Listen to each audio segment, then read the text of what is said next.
everyone, I'm Georgia and this is The Sound of Georgia. And today we're back with yet another installment in the Today in Julie Andrews History videos. There have been a lot of videos in this series this year, as opposed to last year where there was only one. And there could have actually been yet another video in this series if I'd paid more attention to the date. But I didn't, so I missed the boat. But well, that's life. Is not the movie that I missed out on doing, nor is it the movie we're going to be talking about today. Today we're going to be talking about One Special Night.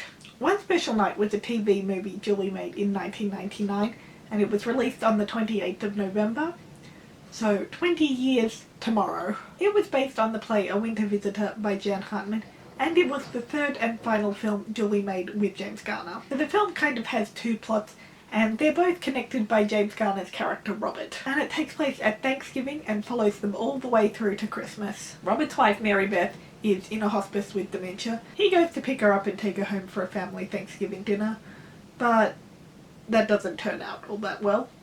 And on top of that, he can't get home. There's a huge snowstorm that hits and he can't get home. Julie's character Catherine offers him a ride home, but then they both get stuck in the snowstorm, so they have to stay the night in a little empty cabin they find. And then the other plot follows Robert's family.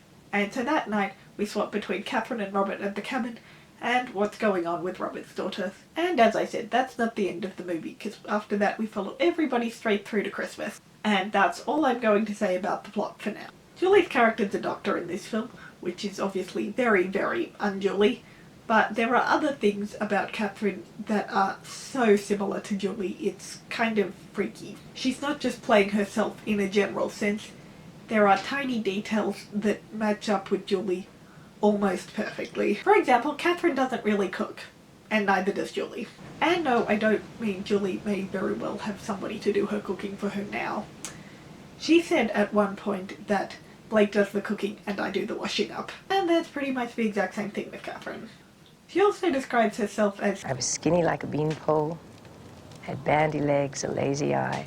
And that is, again, pretty much exactly Julie's description of herself as a child. And we see Catherine eating crunchy peanut butter straight out of the jar. Julie does that too.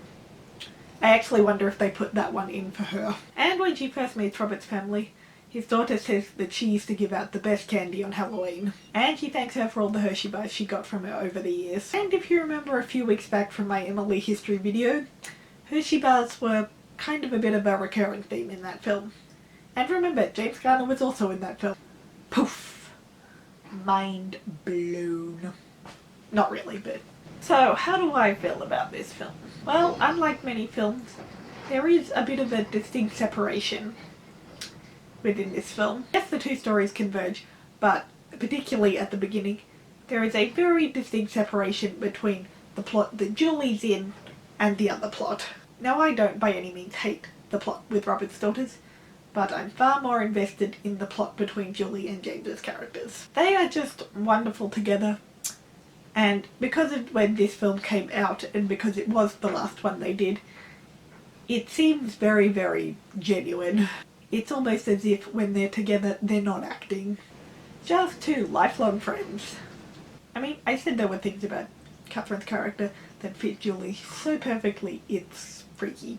It's very clear that these two actors have been lifelong friends. On Golden Pond, which Julie made in 2001 with Christopher Plummer, is also very similar in the way it feels. Because Robert's with Catherine at the beginning, the plot with his daughters is very much between them and their mother, more than it is between them and him. There is one moment I really, really like, and it is actually in the plotline with the daughters.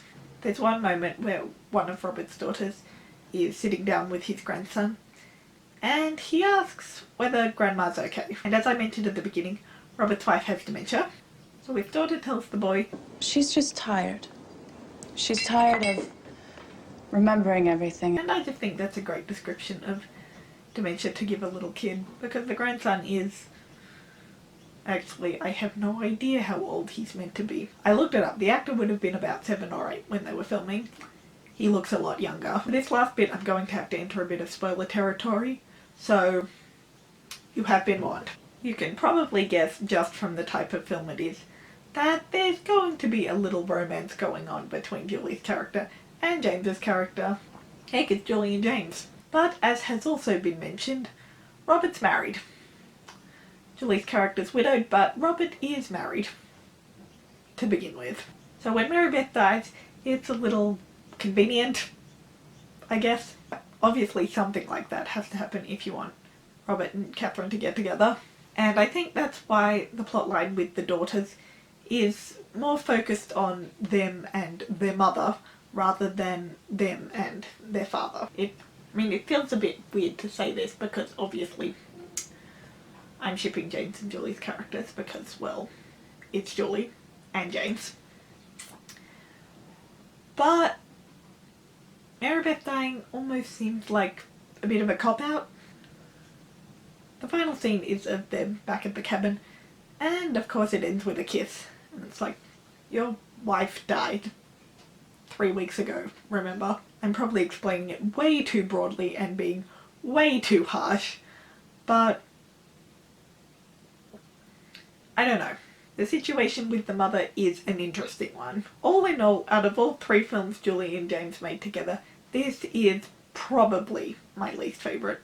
Victor Victoria is my favourite. But yet, unlike Victor Victoria and Emily, I usually watch this one every year to celebrate the holiday that my country doesn't even celebrate. Because Eloise at Christmas Time is my Julie Christmas movie. So I watch this one around Thanksgiving. Not that I really celebrate Thanksgiving because I'm in Australia. But I'm probably going to watch it tomorrow. And that's everything for today's video, guys. I hope you enjoyed. Let me know if you've seen this movie and what are your thoughts on it. Also, what is your favourite film that Julie made with James Garner? Feel free to like and subscribe, and I'll see you in my video next week. So long, farewell!